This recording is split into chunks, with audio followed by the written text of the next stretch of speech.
369 Cab. Cab your way every day, safe, reliable and on time. Online booking services available. ನಗರಕ್ಕೆ ಸಮೀಪದ 7 mile ಕ್ರಾಸ್ನಲ್ಲಿ ಸುದ್ದಿಗಾರರೊಂದಿಗೆ ಮಾತನಾಡಿದ ಅವರು, ನಾರಾಯಣಪುರ ಬಲದಂಡೆ ಅಚ್ಚುಕಟ್ಟು ಪ್ರದೇಶದಲ್ಲಿ ಈಗ ಬೆಳೆದು ನಿಂತಿರುವ ಬೆಳೆಗಳಿಗೆ 15ರವರೆಗೆ ನೀರು ಹರಿಸದಿದ್ದರೆ ರೈತರು ಸಂಕಷ್ಟಕ್ಕೆ ಗುರಿಯಾಗುತ್ತಾರೆ. ನೆರೆಯ ಆಂಧ್ರ, ತೆಲಂಗಾಣ ರಾಜ್ಯಗಳಿಗೆ ನೀರು ಬಿಟ್ಟಿದ್ದರಿಂದಲೇ ಈಗ ರೈತರಿಗೆ ನೀರಿನ ಅಭಾವವಾಗಿದೆ ಎಂದು ಆರೋಪಿಸಿದ ಅವರು, ಭತ್ತ, ಶೇಂಗಾ, ಸಜ್ಜೆ ಬೆಳೆಗಳು ಒಣಗುತ್ತಿವೆ. ಕಾಲುವೆಗೆ ನೀರು ಬರದಿದ್ದರೆ ಬೆಳೆಗೆ ಬೆಂಕಿ ಹಚ್ಚುವ ಪರಿಸ್ಥಿತಿ ಇದೆ ಎಂದು ಆಕ್ರೋಶ ವ್ಯಕ್ತಪಡಿಸಿದರು.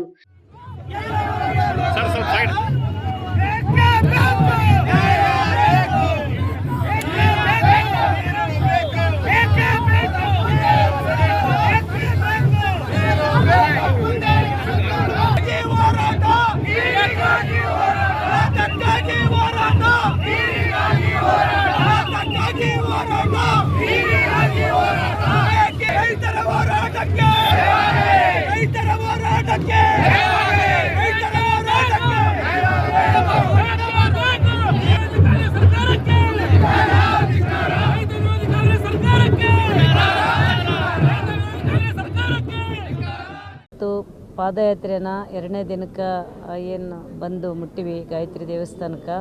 ನಮ್ಮ ಉದ್ದೇಶ ಇಷ್ಟೇ, ರೈತರಿಗೆ ಏಪ್ರಿಲ್ 15ರವರೆಗೆ ನೀರು ಕೊಡಬೇಕು. ಆ ಒಂದು ರೈತರು ಬೆಳೆದಂಥ ಬೆಳೆ ಸಂಪೂರ್ಣ ನಾಶ ಆಗ್ತದೆ ಒಂದು ವೇಳೆ ಕೊಟ್ಟಿಲ್ಲ ಅಂದ್ರೆ ಅಂಥೇಳಿ ಸಾಕಷ್ಟು ಸಲ ನಾವು ಕೂಡ ನೀರಾವರಿ ಒಂದು ಮೀಟಿಂಗ್ನಲ್ಲಿ ನಾನು ನನ್ನ ಕ್ಷೇತ್ರದ ಪರವಾಗಿ, ಯಾಕಂದರೆ ಅತಿ ಹೆಚ್ಚು ನಮ್ಮ ಭತ್ತ ಬೆಳೆದಂಥದ್ದು ನನ್ನ ದೇವದುರ್ಗ, ಅವ್ರಿಗೆ ನೀರು ಸಿಗಬೇಕು ಅನ್ನೋಂಥದ್ದು ನಾವು ಮನವಿ ಕೂಡ CM ಅವರಿಗೆ, DCM ಅವರಿಗೆ, RB ತಿಮ್ಮಾಪುರ ಸರ್ ಅವರಿಗೆ, ಮತ್ತು ಎಲ್ಲ MD ಅವರಿಗೆ, ನೀರಾವರಿ MD ಅವರಿಗೆ, ಚೀಫ್ ಇಂಜಿನಿಯರಿಗೆ ಎಲ್ಲರಿಗೂ ಕೂಡ ನಾನು ಗಮನಕ್ಕೆ ತಂದೀನಿ. ಆದರೆ ಅವರು ಅದನ್ನು ಕಿವಿಗೆ ಹಾಕಿದ್ದೇನೆ. ಅವರೇನು 14ನೇ ತಾರೀಕಿಗೆ ನಡೆದಂಥ ಸಲಹೆ ಸಮಿತಿಯಲ್ಲಿ ಏನು ತೀರ್ಮಾನ ಆಗಿತ್ತಪ್ಪ ಅಂತಂದರೆ 1ನೇ ತಾರೀಕಿಂದ 6ನೇ ತಾರೀಕುವರೆಗೆ ನಾವು ನೀರು ಕೊಡ್ತೀವಿ ಅಂತೇಳಿ ತೀರ್ಮಾನ ಆದದ್ದನ್ನು ಮತ್ತೆ ಅವರು ಪುನಃ ಯಾರು ಶಾಸಕರ ನಮ್ಮ ಗಮನಕ್ಕಿಲ್ದೇ ಮತ್ತೆ ಪುನಃ ಅಧಿಕಾರಿಗಳು ಸೇರ್ಕೊಂಡು ಅದನ್ನು 25ರವರೆಗೆ 1-2 ದಿನ ನೀರು ಕೊಟ್ಟಂಗೆ ಮಾಡಿ ಅದನ್ನು ಸ್ಟಾಪ್ ಮಾಡ್ಯಾರ. ಹಂಗಾಗಿ ನಮಗೆ ಈಗ ಏಪ್ರಿಲ್ 15ರವರೆಗೆ ನೀರು ಕೊಟ್ಟಿಲ್ಲ ಅಂದರೆ ನಮ್ಮ ರೈತರು ಉಳಿಯೋದಿಲ್ಲ. ಇವತ್ತು ನಾವು ಇದು ಬೇರೆ ಏನು ಉದ್ದೇಶ ಇಲ್ಲ. ಇವತ್ತು ನಾವೊಬ್ಬ ಇವತ್ತು ದೇವೇಗೌಡರು ಒಂದು ಕೆನಲ್ ಮಾಡ್ಯಾರ, ಅವ್ರ ಆಶೀರ್ವಾದದಿಂದ ಅಲ್ಲಿ ನೀರು ಅದಾವ. ಆದರೆ ರೈತರು ಬೆಳೆದಂಥ ಬೆಳೆನ ಉಳಿಸೋದಕ್ಕೆ ಈಗ ನೀರು ಕೊಟ್ಟರೆ ಸಾಕು. ನಮಗೆ ಆ ನೀರು ಕೊಡಬೇಕು ಅನ್ನೋಂಥ ಒತ್ತಾಯದಿಂದ ಭಾಳ ಕಠಿಣವಾಗಿ ಏನು 30 ಕಿಲೋಮೀಟ್ರ್ವರೆಗೆ ನಾವು ಪಾದಯಾತ್ರೆ ಬಂದ್ವಿ. ನಿನ್ನೆ 20 ಕಿಲೋಮೀಟ್ರ್ ಮುಗಿಸಿವಿ. ಇನ್ನು ಮುಂದೆ ಜಿಲ್ಲಾಧಿಕಾರಿಗಳ ಕಚೇರಿಗೆ ನಾವು ಹೋಗ್ತೀವಿ. ನಮಗೆ ಯಾವುದೇ ಕಾರಣಕ್ಕೂ ನೀರು ಕೊಡಲೇಬೇಕು. ಇನ್ನು 4 ದಿನ ಬಿಟ್ಟು ಕೊಡ್ತೀವಿ ಅಂತ ಏನಾದರೂ ಭರವಸೆ ಕೊಟ್ಟರೆ ನಮ್ಮ ರೈತರು ಉಳಿಯೋದಿಲ್ಲ. ಹಂಗಾಗಿ ಇಲ್ಲಿ ಸರಿಯಾಗಿ ಏನಾಯ್ತಪ್ಪ, ಯಾಕೆ ಇದು ಇಷ್ಟು ನಿರ್ಲಕ್ಷ್ಯ ಆಗಿದೆ ಅಂದ್ರೆ ಅಧಿಕಾರಿಗಳು ಸರಿಯಾದ ಮಾಹಿತಿ ಸರ್ಕಾರಕ್ಕಾಗಲಿ ಕೊಟ್ಟಿಲ್ಲ. ಹಂಗಾಗಿ ನಮ್ಮ ರೈತರಿಗೆ ತೊಂದರೆ ಆಗ್ಯದ. ಇದು ನೀರು ಕೊಡಲೇಬೇಕನ್ನೋಂಥ ಒತ್ತಾಯನ ನಾವು ಮಾಡ್ತಾಯಿದ್ದೀವಿ ಸರ್. ಕಾಲುವೆಗಳಿಗೆ ಏಪ್ರಿಲ್ 15ರವರೆಗೆ ನೀರು ಹರಿಸಬೇಕು ಎಂದು ಆಗ್ರಹಿಸಿದರು. ಮಾತಾಡಿಲ್ಲ. ನಮಗೆ ನಮ್ಮ ಪಾಡಿಗೆ ನಾವು ನಡ್ಕೊಂಡು ನಾವೇ ಈಗ ರೋಡು ನಾವು ಎಲ್ಲರನ್ನ ಅದು ಪಬ್ಲಿಕ್ ಕೂಡ ದೃಷ್ಟಿಯಲ್ಲಿ ಇಟ್ಕೊಂಡು ಯಾರಿಗೆ ತೊಂದರೆ ಆಗಲಾರ್ದು ಇಲ್ಲಿವರೆಗೆ ಇವತ್ತು ಶಾಂತಿಯುತವಾಗಿ ನಾವು ನಿನ್ನೆ ಕೆಲವು ಮುಖಂಡರಷ್ಟೇ ಇದ್ವಿ, ನಾವು ಬಂದ್ವಿ. ಇವತ್ತು ಸಾಕಷ್ಟು ರೈತರು ಭಾಗವಹಿಸ್ತಾರೆ. ಈಗ ಅದನ್ನು ತಡೆ ಹೊಡಿಬೇಕಂತ ಕೂಡ ಮೀಟಿಂಗ್ಗಳಾಕತ್ತೇವೆ. ಈಗ ರೈತರಿಗೆ ನಮ್ಮ 3 ದಿನ ಅಲ್ಲಿ ಪ್ರಗತಿಪರ ಒಕ್ಕೂಟದ ಎಲ್ಲ ನಮ್ಮ ರೈತರೆಲ್ಲರೂ ಹೋರಾಟ ಮಾಡಿದರು. ನಾನು ಕೂಡ ಭಾಗವಹಿಸಿ ಮನವಿ ತಗೊಂಡು ಮನೆಗೆ ಬರೋದು ಬೇಡ ಅಂತೇಳಿ ಅವರಲ್ಲೇ ನಾನು ಬಿಸಿಲಲ್ಲಿ ಕೂತಿದ್ದೆ. CA ಅವ್ರು ಬಂದು ಏನು ಹೇಳ್ತಾರಪ್ಪ ಅಂತಂದರೆ, ಇಲ್ಲ ಸರ್ಕಾರಕ್ಕೆ ತಲೆ ಬಾಗಬೇಕು ನೀವು, ನಾವು ತಲೆ ಬಾಗ್ತೀವಿ ಅಂತ ಹೇಳ್ತಾರೆ. ನಿಮಗೇನಾರು ಅವಶ್ಯಕತೆ ಇದ್ರೆ ತಲೆ ಬಾಗ್ರಿ, ರೈತನ ಯಾಕೆ ತಲೆ ಬಾಗಿಸ್ತೀರಿ ನೀವು ಅನ್ನೋಂಥದ್ದು ನನ್ನ ಕ್ವಶನ್ನು. ಯಾಕಂದರೆ ಇವತ್ತು ಅನ್ನ ಕೊಡೋ ರೈತರವರು ಯಾವುದೇ ಸರ್ಕಾರ ಇರಲಿ ರೈತರಿಗೆ ತಲೆಬಾಗಂಥ ಕೆಲಸ ಮಾಡಬೇಕು. ಅವ್ರು ಏನು ಕೇಳ್ತಾ ಇಲ್ಲ, ನೀರು ಕೇಳ್ತಾ ಇದ್ದಾರೆ. ಪ್ರತಿ ವರ್ಷ ಕೂಡ ಇದೇ ಥರ ನಮ್ಮನ್ನು ಗೊಳಾಡಿಸಿ ನಮ್ಮ ರೈತರಿಗೆಲ್ಲ ಬೆಳೆದ ಮಾಲೆಲ್ಲ ಮನೆಗೆ ಬರಲಾರ್ದಂಗೆ ಆಗ್ತದೆ. ಇವತ್ತು ರೈತರು ಇನ್ನೊಂದು ಮನವಿ ಕೂಡ ಅದ ನಮ್ಗೆ. ರೈತರು ಮೆಣಸಿನಕಾಯಿ ಬೆಳೆದದ್ದು ನಮ್ಮ ರಾಯಚೂರು ಜಿಲ್ಲೆಯಲ್ಲಿ ಅತಿ ಹೆಚ್ಚು ರೈತರು ಮೆಣಸಿನಕಾಯಿ ಬೆಳಿತಾರೆ. ಅದಕ್ಕೆ ಒಂದು ಬೆಂಬಲ ಬೆಲೆ ಕೊಡ್ತಾ ಇಲ್ಲ. ಇಲ್ಲೇ ಪಕ್ಕದಲ್ಲೇ ಆ ಬೆಂಬಲ ಬೆಲೆ ಆಂಧ್ರದಲ್ಲೆಲ್ಲ ಘೋಷಣೆ ಮಾಡ್ಕೊಂಡು ಅವ್ರು ರೈತರನ್ನ ಉಳಿಸ್ಕೊಂಡಾರೆ. ನಮ್ಮ ರಾಜ್ಯ ಸರ್ಕಾರಕ್ಕೆ ಏನಾಗ್ಯದ, ಇವರು ಸುಮ್ಮನೆ ಇಲ್ಲ ಸಲ್ಲದ ಒಂದು ಪ್ರಚಾರಕ್ಕಾಗಿ ಕಾರ್ಯಕ್ರಮಗಳನ್ನು ಮಾಡಿ ನಮ್ಮ ರೈತರನ್ನ ಸಾಯಿಸೋಂಥದ್ದು ಮಾಡ್ತಾರೆ. ಹಂಗಾಗಿ ಇವತ್ತು ಯಾರೂ ಮಾತಾಡಿಲ್ಲ. ನಮಗೆ ಪ್ರತಿಯೊಬ್ಬರು ಒಂದು ಸೌಜನ್ಯಕ್ಕಾದರೂ ಮಾತಾಡಿಲ್ಲ.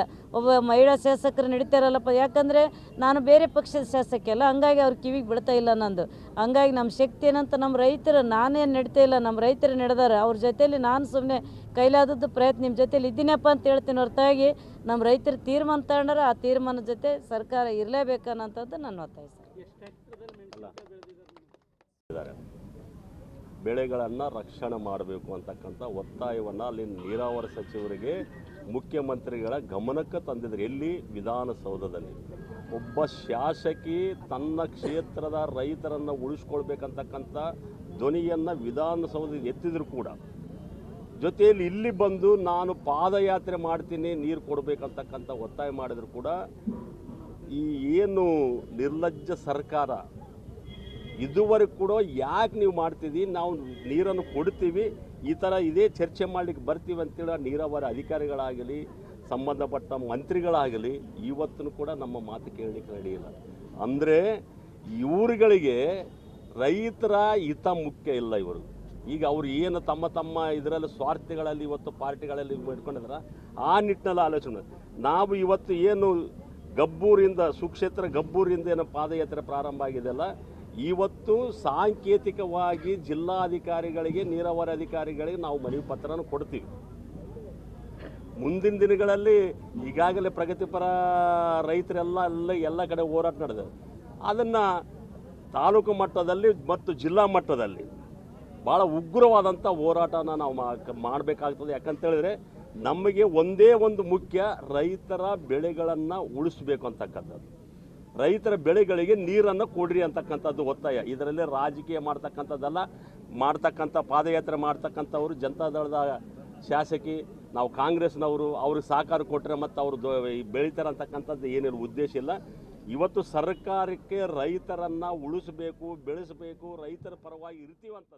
ಈ ಸಂದರ್ಭದಲ್ಲಿ ಜೆಡಿಎಸ್ ರಾಜ್ಯ ಉಪಾಧ್ಯಕ್ಷ ಮಹಾಂತೇಶ್ ಪಾಟೀಲ್ ಅತ್ತನೂರು, ಜಿಲ್ಲಾಧ್ಯಕ್ಷ ಎಂ ವಿರೂಪಾಕ್ಷಿ, ಕಾರ್ಯಾಧ್ಯಕ್ಷ ಶಿವಶಂಕರ್, ರಾಮಕೃಷ್ಣ ಸೇರಿದಂತೆ ಇತರರಿದ್ದರು.